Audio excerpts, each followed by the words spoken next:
মাত্র 2 মাসের ব্যবধানে ফকিনি মেয়েটারে প্রেমের ফাঁদে ফেলাইছো। একটা জিনিস মামা তোরে আমার সেলুট। কলেজের এই বৃষ্টি মেয়েটা তোর প্রেমে হাবুডুবু খাইতেছে। আর তোরেও বলি, তুই কি পাগল? তোর এই চেহারা নিয়ে তুই রাজের সাথে আসছিস প্রেম করতে? এই আয়নায় তুই নিজের চেহারাটা দেখছো, আর আয়নাও তো তোরে দেখলে লজ্জা পাবে। ওই মাস ভাইয়া সান্দের লোকে প্রেম করতে, তোর নাম যেমন খ্যাত, নিজেও একটা খ্যাত। লজ্জা করে না? আবার আসছিস রাজের সাথে প্রেম করতে? একদম কাঁদবি না। এই না চেহারা ঢং কিসের?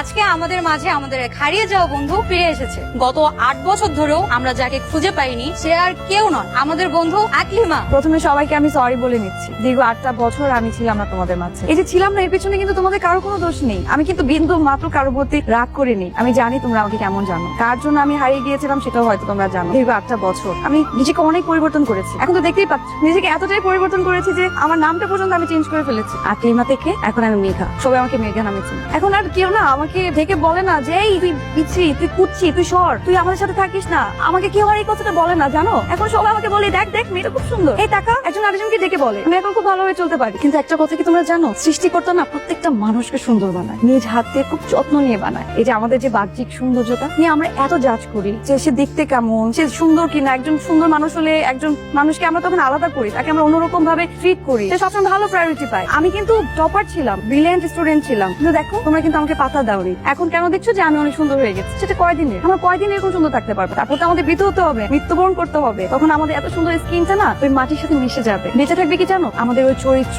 আমাদের মন, আমাদের ব্যবহার। সবাই পার্টিটা এনজয় করো। Thank you. দোস্ত, তুই মনে এত কষ্ট নিয়ে চলে গেছিস, আর একটা দিন যদি তুই থাকতি তাহলে তুই কখনোই চলে যেতি না।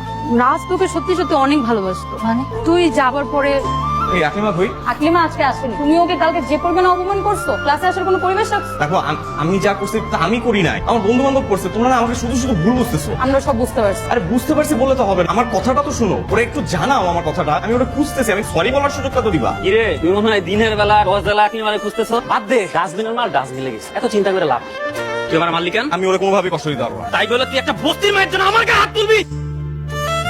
ভাই এটা আকলিমাদের বাসা না? হ্যাঁ ভাই, প্রথম না চলে গেছে। চলে গেছে মানে কই চলে গেছে? সে তো জানি না ভাই কই গেছে একটু ম্যানেজ করে দেন না। ভাই কোনো নাম্বার টাম্বারও দিয়ে যায় নাই? সে জানি না। প্লিজ তুমি একটু আমাকে আকলিমার কাছে নিয়ে যাও প্লিজ। আমি ওর পায়ে ধরে মাপছো। দেখো আমি কিন্তু ওকে সত্যি সত্যি ভালোবাসছিলাম। আমার ভালোবাসা কোনো দিক থেকে মিথ্যা ছিল না। ওকে একটু ওর কাছে নিয়ে যাও প্লিজ। ভাইয়া আমি সত্যি জানি না আকলিমা কোথায়, আর আকলিমার সাথে আমার নিজেরও কোনো যোগাযোগ নেই। আমি জানলে আপনাকে অবশ্যই বলবো।